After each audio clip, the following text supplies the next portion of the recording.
سلام قدرمنو کتونکو، وخت مو په خیر. نن دوشنبه د 1409 میلادي کال د سلواغې شلمه چې د 2021 کال د فبرورۍ له 8 نیټې سره برابره ده. په مو له روهي نیوز څخه د نن شپې خبري ټولګي ته راګرځو، خو په سر کې هم د څو مهمو خبرونو سرټکي. کورنیو چارو وزارت بې سود ولسوالۍ کې وژل شوي کسان ولسي وګړي وو. امنیه قومندان مو څارن ولایت ته معرفي کړ. اوسلي وایي په 1493 کال کې د کندهار پر لویه لار هلکانو سره نکاحونه کېدل. او هرات کې د یوې کورنۍ شپږ غړو خپل پښتورګي خرڅ کړي. د افغانستان امنیه روغتیا وزارت مسؤلینو نن ملت ته د حساب ورکونې په غونډه کې ویلي چې د هند هیواد مرسته شوي واکسین به په منظمه توګه په خلکو ویشل شي. دا ورته لا نور ډیر جزئیات په راپور کې وګورئ. د افغانستان د امنیه روغتیا وزارت مسؤلینو نن ملت ته د حساب ورکونې په غونډه کې وویل چې د هند له لوري د کرونا وایرس 15,000 ډوزه مرسته شوي واکسین لومړی جوبه کابل ته رسیدلی او ټاکل شوي چې 250,000 کسانو ته تطبیق شي.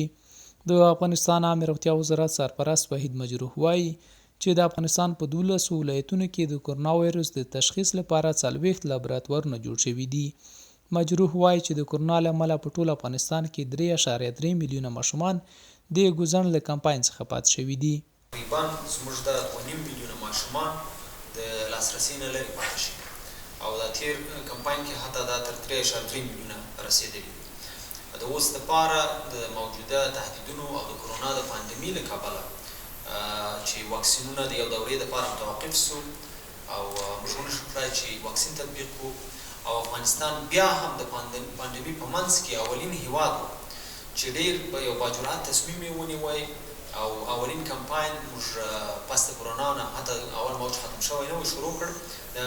د ټولو هڅو په نتیجه کې اوس بیا هم متاسفانه 50 د وحشي پولیو ویروس واقعیت په افغانستان کې لرو چې 14 په هلمند کې، 14 په کندهار کې، 4 په ارزګان، 4 په فراه، 3 په زابل کې، 5 په خوست کې او 10 په نورو ولایاتو کې ده.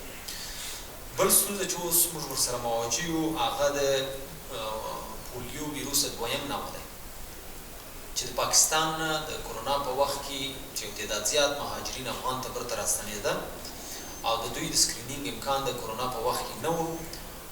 د دوی سره د دویم نوع پولیو ویروس افغانستان ته متاسفانه انتقال شو که در نتیجه از او ما فعلا با اظهار تاسف 303 واقعی نوع دوم ویروس پولیو در افغانستان تا فعلا شناسایی کردیم.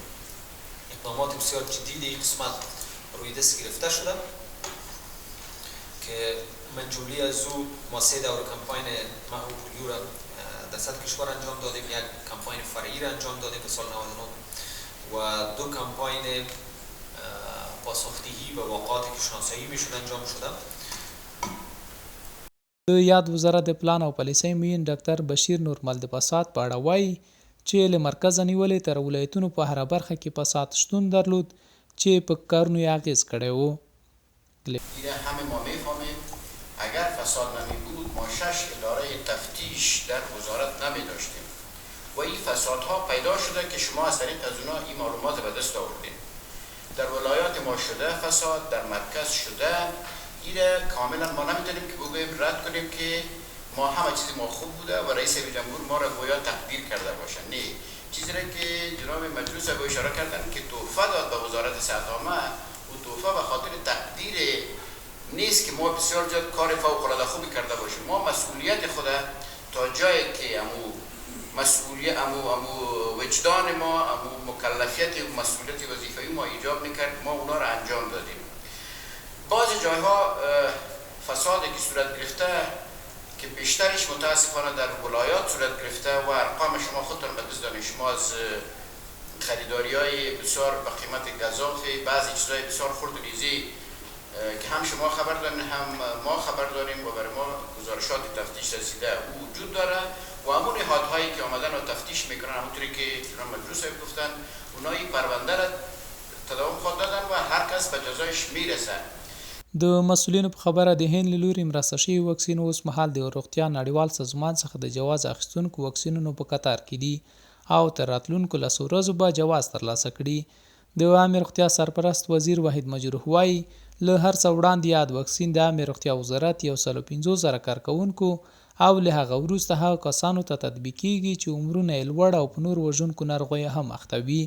خو ولسمشر غني بیا له افغانستان سره د هند د کورونا ضد 15 لکه واکسین د مرستې هرکلی کړی او د روغتیا وزارت یې لارښوونه کړې چې دغه واکسینونه د په لومړۍ مرحله کې د افغان امنیتي ځواکونو، روغتیايي کارکوونکو او د ټولنې پر نورو پرګنو چې د کورونا وبا په وړاندې د مبارزې په لومړۍ کرښه کې دي ولاړ دي تطبیق شي.